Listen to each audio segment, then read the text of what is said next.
ہمیں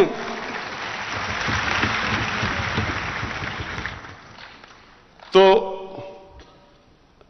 George Bush نے یہ نومبر 2001 میں اس نے کہا جب اسے ضرورت تھی ہماری کہ اس باری ہم پاکستان کو نہیں بھولیں گے, ہم ابینڈن نہیں کریں گے اس باری پاکستان کو.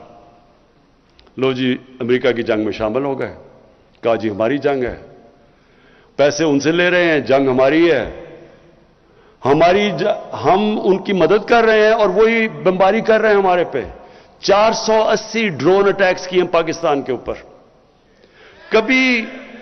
کبھی دنیا کی تاریخ میں یہ نہیں ہوا کہ ایک ملک کو اپنے ہی اعلائے بمباری کر رہا ہے, یہ کبھی دنیا میں نہیں ہوا. وہ لوگ جو بیچارے مرتے تھے ڈرون اٹیکس میں, وہ سارے بدلہ لیتے تھے پاکستان سے, ہماری فوج سے. ہمارے ادھر فوجی بھی شہید ہو رہے ہیں, ہمارے بم دھماکے ہو رہے ہیں. 70 سے 80 ہزار لوگوں کی ہم قربانی دے گی کسی اور کی جنگ لڑ کے, اور اس کے بعد وہی ہمیں کہنا شروع ہو گیا کہ نہیں جی آپ کی وجہ سے ہم افغانستان میں کامیاب نہیں ہوئے. تو اس سے ہمیں کیا سبق ملتا ہے؟ کبھی ہم نے اپنے آپ کو کسی سے استعمال ہونے نہیں دینا.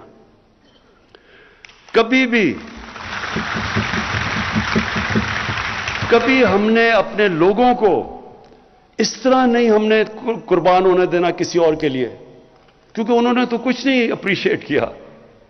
لوگ ہمارے مرے, تباہی ہماری ہوئی, ڈالر ہمارا, اکانومی ہماری تباہ ہوئی, قبائلی علاقے کے جو آدھے لوگوں نے نقل مکانی کی, قبائلی علاقے اجڑ گئے, کیا ملا اس سے؟ اور وہ اس لیے کہ ہمیں غلط عادتیں پڑی ہوئی ہیں. ہمیں جی ایڈ مل جائے گی, چلو جی مدد کر دو کسی کی. تو اس لیے یہ جو خودداری ہے, دیکھیں ایک انسان, ایک قوم کھڑی تب ہوتی ہے, رسپیکٹ ہی دنیا میں تب ہوتی ہے جب وہ خوددار ہو. تو ہماری فارن پالیسی اب ایسی ہے کہ ہم نے کوئی کسی کے ساتھ, ہم نے امن میں شرکت کریں گے, کسی کی جنگ میں ہم نے شرکت نہیں کرنی.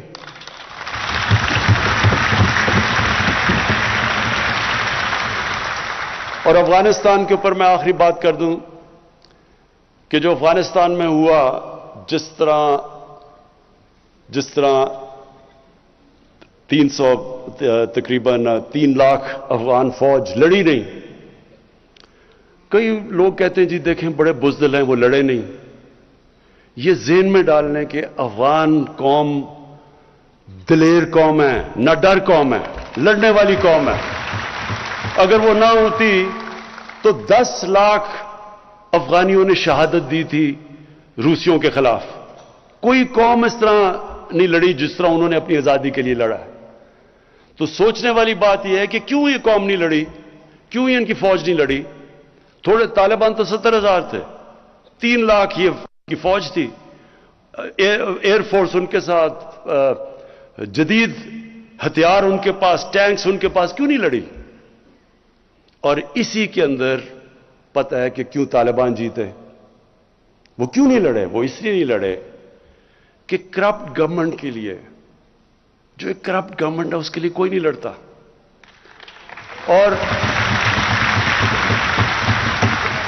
اور دوسری چیز, افغانیوں کی ایک سائیکی ہے, وہ ہمیشہ جو باہر سے آتا ہے, جو ان کے اوپر فتح کرنے کی کوشش کرتا ہے, وہ قوم ان کے اگینسٹ کھڑی ہو جاتی ہے. وہ اپنی آزادی کے لیے لڑتے ہیں. تو وہ کبھی بھی کسی ایک گورنمنٹ جو باہر سے امریکی اس کو بیک کر رہے ہیں, انہوں نے اس کے لیے نہیں لڑنا تھا. جس طرح سوویت یونین, انہوں نے جب پوری کوشش کی افغانستان پہ قبضہ کرنے کے لیے, وہ فیل ہو گئے, اس لیے کہ وہ لوگ آزادی چاہتے ہیں. اور اب جو حالات ہیں افغانستان میں, ہماری پوری کوشش ہونی چاہیے, اور میں دنیا کی کمیونٹی کو کہتا ہوں, پوری کوشش ہونی چاہیے کہ افغانستان کی اس وقت ان کی گورنمنٹ کی مدد کریں. جو طالبان ہیں انہوں نے کیا چیزیں کہی ہیں؟ انہوں نے کہا کہ ہم سب کو شامل کریں گے. یہ بڑی زبردست چیز ہے. یہی تو چاہ رہے تھے دعا کے اندر جو ٹاکس تھی, اس میں کیا چاہ رہے تھے طالبان سے کہ انکلوسیو گورنمنٹ ہو. وہ مان گئے ہیں. ہیومن رائٹس ہے, وہ کہتے ہیں ہاں ہیومن رائٹس. ایمنسٹی انہوں نے سب کو معاف کر دیا ہے. اور انہوں نے کہا کہ ہم اپنی زمین استعمال نہیں ہونے دیں گے دہشت گردی کے لیے. یہی دنیا چاہتی تھی. تو جب انہوں نے یہ کہہ دیا ہے تو یہ کیا مطلب کہ نہیں جی وہ آگے پتہ نہیں اپنی زبان پہ کھڑے ہوں گے یا نہیں ہوں گے؟ بھئی جب نہیں ہوں گے تب دیکھیں، ابھی کیوں شروع ہو گئے ہیں؟ ابھی تو آپ کریں ان کی مدد تاکہ وہ افغانستان میں امن ہو۔ سب سے زیادہ دنیا کو کیا کرنا چاہیے؟ پوری کوشش کرنی چاہیے کہ افغانستان میں امن ہو۔ 40 سال سے وہاں انتشار ہے، ان کے لوگوں نے کتنی مشکلوں کا سامنا کیا ہے۔ اب وقت آ گیا کہ دنیا مدد کرے امن لانے کے لیے وہاں، اور وہ کوشش کرے۔ اگر طالبان کوشش کر رہے ہیں سب کو شامل کر کے وہ امن کی بات کر رہے ہیں تو ان کی مدد کریں۔ میں اپنی ٹیم کو اس کا شکریہ ادا کرتا ہوں، اپنے سارے ایلائز جنہوں نے ہمارے ساتھ 3 سال گزارے ہیں، کیو لیگ کا، ہماری بیپ پارٹی کا، اپنی ایم کیو ایم کا، میں آپ کا سب کا شکریہ ادا کرتا ہوں، جی ڈی اے کا سب کا، اپنے سارے ایلائز کا شکریہ ادا کرتا ہوں جس طرح آپ نے ہمارے ساتھ کرا ہے۔ شکریہ۔